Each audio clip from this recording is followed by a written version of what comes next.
Iran-Contra was a secret program by the Reagan administration to circumvent Congress and illegally sell weapons to Iran, a terrorist nation, quote unquote, in order to pay for a guerrilla war against the Sandinista Nicaraguan government.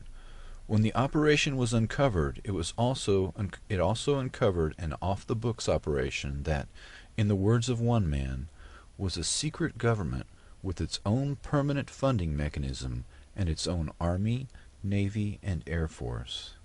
The exposure of Iran-Contra operation revealed the tip of the iceberg. Admiral Richard Secord ran a many-faceted program that concentrated on banking fraud, drug smuggling, and illegal arms dealing by officers and former officers of the U.S. military. Oliver L. North, a Marine lieutenant colonel assigned to the National Security Council staff beginning in 1981 until he was fired on November 25, 1986, was the White House official most directly involved in secretly aiding the Contras, selling arms to Iran, and diverting Iranian arms sales proceeds to the Contras. North, who was Deputy Director of Political Military Affairs, reported many of his activities to his superiors, National Security Advisor Robert C. McFarlane, and later John M. Poindexter. He later claimed to have taken much of his direction from Central Intelligence Agency Director William Casey. More significantly, North testified repeatedly that he believed President Reagan was aware and approving of his activities. North was unable to offer direct proof of presidential knowledge and authorization. Both McFarlane and Poindexter were North's channel to the president, have either claimed ignorance of certain of North's activities or said they deliberately shielded the president from such details.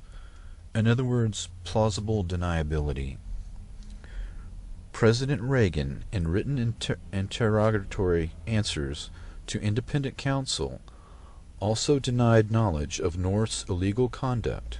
Although the Office of Independent Counsel could not prove that President Reagan directly approved North's criminal actions, there is no doubt that he and his national security advisors allowed North to operate with an unprecedented latitude in the furtherance of administration policies.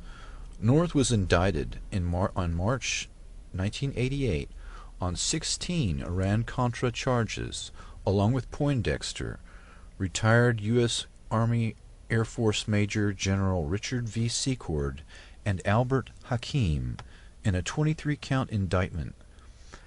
After the cases were served and the central conspiracy charges were dropped due to classified information problems, North stood trial beginning in February 1989 on 12 counts. On May 4, 1989, he was found guilty of 3 counts, including aiding and abetting obstruction of Congress, shredding and altering official documents, and accepting an illegal gratuity from Admiral Secord. North's convictions were vacated on July 20, 1990, after the appeals court found that witnesses in his trial might have been permissibly affected by his immunized congressional testimony. Many figures that came under criminal investigation and prosecution in Iran-Contra, like John Poindexter, Elliott Abrams, Richard Armitage, Dick Cheney, Otto Reich, Colin Powell, and John Negroponte, returned to serve in the current Bush administration without serious challenge from the Congress of the United States. The Contras and the Crips.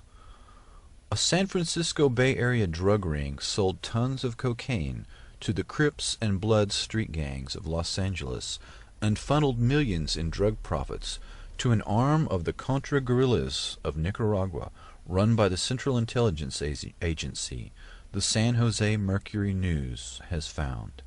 This drug network opened the first pipeline between Colombia's cocaine cartels and the black neighborhoods of Los Angeles, a city now known as the crack capital of the world. The cocaine that flooded in helped spark a crack explosion in urban America and provided the cash and connections needed for LA's gangs to buy weapons. It is one of the most bizarre alliances in modern history, the union of a U.S.-backed army attempting to overthrow a revolutionary socialist government and the gangsters of Compton and South Central L.A. The Army's financiers, who met with CIA agents before and during the time they were selling the drugs in L.A., delivered cut-rate cocaine to the gangs through a young South Central crack dealer named Ricky Donnell Ross.